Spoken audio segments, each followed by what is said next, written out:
ময়মনসিংহের ফুলবাড়িয়ায় বাসে আগুন দিয়েছে দুর্বৃত্তরা। এই ঘটনায় দগ্ধ হয়ে মারা গেছেন চালক। ময়মনসিংহের ফুলবাড়িয়ার ভালুকজান এলাকায় সোমবার রাত 3:15টার দিকে আলম এশিয়া পরিবহনের একটি বাসে আগুন দেয় দুর্বৃত্তরা। পুলিশ জানায় এ সময় দগ্ধ হয়ে মারা গেছেন ঘুমন্ত চালক জুলহাস মিয়া।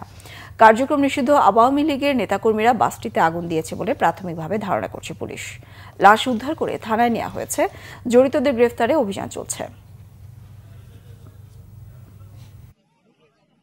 মা এবং ছেলে তারা বাস থেকে না বের হয়ে বাসে অবস্থান করতেছিল যে ভোরের আলো ফুটলে তারা তাদের গ্রামের বাড়িতে চলে যাবে।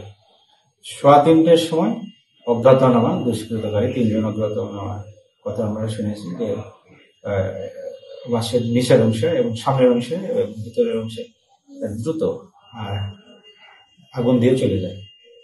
আমরা চেষ্টা করতেছি, এখন পর্যন্ত আইডেন্টিফাই করতে পারিনি, আমরা চেষ্টা করতেছি তাদেরকে আইডেন্টিফাই করার জন্য।